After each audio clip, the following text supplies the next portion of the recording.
नमस्कार। चलिए आज बात करते हैं एक ऐसे हथियार की जो सिर्फ स्टील और सर्किट से नहीं बना। ये एक ऐसा नाम है जो दोस्तों में गर्व और, जैसा कि सोर्स बताते हैं, दुश्मनों में खौफ पैदा करता है। जी हाँ, हम बात कर रहे हैं ब्रह्मोस की। ये कोई हवाई बात नहीं है। ये वाक्य सीधे सोर्स से उठाया गया है और ये दिखाता है कि इस मिसाइल का असर कितना गहरा माना जा रहा है। तो चलिए इसी डर और ताकत की कहानी को और करीब से समझते हैं। तो सवाल ये है कि आखिर इस मिसाइल में ऐसा क्या है? क्या ये सिर्फ इसकी रफ्तार है या कुछ और है जो इसे इतना खास बनाता है? आइए ब्रह्मोस की एक एक परत को खोलकर देखते हैं। अच्छा, ब्रह्मोस की असली ताकत को समझने के लिए सोर्स हमें एक काल्पनिक मिलिट्री ऑपरेशन की दुनिया में ले जाता है जिसका नाम है ऑपरेशन सिंदूर। याद रहे, ये सिर्फ एक कल्पना है, लेकिन ये हमें इसकी क्षमताओं की एक जबरदस्त झलक देती है। जरा सोचिए इस काल्पनिक ऑपरेशन के बारे में। रात का अंधेरा है और ब्रह्मोस मिसाइलें दुश्मन के एयरबेस पर कहर बनकर टूट पड़ती हैं। उनकी हवाई ताकत को टेक ऑफ से पहले ही जमीन पर ढेर कर देती हैं। ये सिर्फ तबाही नहीं है, ये है स्ट्रेटेजिक दबदबा। तो वो क्या चीज़ है जो ब्रह्मोस को इतना स्पेशल बनाती है? इसे समझने के लिए हमें पहले मिसाइलों के दो बेसिक टाइप के बीच का फर्क समझना होगा। ठीक है, तो इसे ऐसे समझिए। बैलिस्टिक मिसाइल एक गेंद की तरह है जिसे बहुत ऊपर फेंका जाता है। वो वायुमंडल से बाहर जाकर एक बड़े आर्क में वापस अपने टारगेट पर गिरती है। इस वजह से उसे ट्रैक करना आसान होता है। वहीं दूसरी तरफ क्रूज मिसाइल एक शिकारी की तरह है।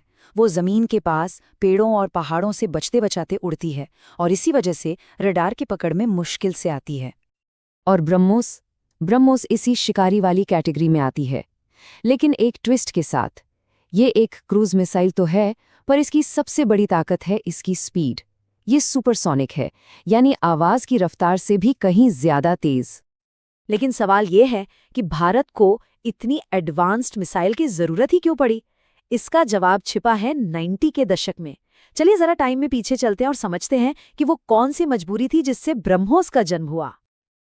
देखिए, 90 के दशक में भारत को एक ऐसी मिसाइल की जरूरत महसूस हुई जो पारंपरिक लड़ाइयों में सटीक निशाना लगा सके, बिना न्यूक्लियर वॉर का खतरा बढ़ाए। इसी जरूरत को पूरा करने के लिए 1998 में रूस के साथ एक ऐतिहासिक साझेदारी हुई और देखते ही देखते 2007 तक ये सिर्फ एक प्रोजेक्ट नहीं बल्कि भारतीय सेना के तरकश का एक शक्तिशाली तीर बन चुकी थी। और ये जो पार्टनरशिप है ना, ये अपने आप में बड़ी दिलचस्प है। इसका नाम भारत की ब्रह्मपुत्र और रूस की मोस्कवा नदी को मिलाकर बना है। पर एक चीज पर गौर कीजिए, भारत की इसमें 50.5% की मेजॉरिटी हिस्सेदारी है। मतलब साफ है कि ड्राइविंग सीट पर कौन है। ये सिर्फ एक जॉइंट वेंचर नहीं, ये आत्मनिर्भरता की भी एक कहानी है। शुरुआत में जहां 65% से ज्यादा पार्ट्स रूस से आते थे, वहीं अप्रैल 2024 तक 76% पार्ट्स भारत में बनने लगे और मंजिल है 100% स्वदेशीकरण की। चलिए अब आते हैं उन दो चीजों पर जो ब्रह्मोस को असल में एक गेम चेंजर बनाती हैं, इसकी स्पीड और इसकी सटीकता। मैक 3 ये सिर्फ एक नंबर नहीं है, इसका मतलब है आवाज की रफ्तार से 3 गुना तेज, यानी करीब करीब 1 किलोमीटर 1 सेकंड में। आप पलक झपकाएंगे और ये मिसाइल 1 किलोमीटर दूर होगी। ऐसे में दुश्मन के डिफेंस सिस्टम को रिएक्ट करने का वक्त ही नहीं मिलता। और फिर आती है इसकी सटीकता, सिर्फ 1 मीटर। इसे कहते हैं CEP, यानी सर्कुलर एरर प्रोबेबिलिटी। आसान भाषा में समझें तो अगर 100 ब्रह्मोस मिसाइलें दागी जाएं तो उनमें से कम 50 अपने टारगेट के 1 मीटर के दायरे में ही गिरेंगी। ये सर्जिकल स्ट्राइक की असली परिभाषा है। अब जरा ये तुलना देखिए। अमेरिका की मशहूर टॉम हॉक मिसाइल, जो अपनी एक्यूरेसी के लिए जानी जाती है, उसका CEP भी करीब 10 मीटर है और ब्रह्मोस का सिर्फ 1 मीटर। ये जमीन आसमान का फर्क है। यही स्पीड और सटीकता का कॉम्बिनेशन इसे इतना घातक बनाता है। और रुकिए, इसकी क्षमताएं यही खत्म नहीं होती। इसकी रेंज लगातार बढ़ रही है। 290 किलोमीटर से शुरू होकर अब 400-500 किलोमीटर तक पहुंच चुकी है। ये समंदर की सतह से सिर्फ कुछ मीटर ऊपर उड़ सकती है, जिसे सी स्किमिंग कहते हैं। मतलब नेवी के रडार भी धोखा खा जाएं। और सबसे अहम, ये फायर एंड फॉरगेट मिसाइल है। एक बार लॉन्च कर दिया तो ये अपना टारगेट खुद ढूंढकर तबाह कर देगी। तो ये तो साफ है कि ब्रह्मोस सिर्फ एक हथियार नहीं है, ये भारत की बढ़ती ग्लोबल महत्वाकांक्षा, उसकी वर्सटैलिटी और एक डिफेंस एक्सपोर्टर के तौर पर उसकी भूमिका का प्रतीक भी है। ब्रह्मोस की असली ताकत इसकी वर्सटैलिटी में है। इसे कहीं से भी लॉन्च किया जा सकता है, जमीन पर मोबाइल लॉन्चर से, समंदर में जंगी जहाज़ों से, हवा में सुखोई जैसे फाइटर जेट से, और तो और पानी के नीचे पनडुब्बी से भी।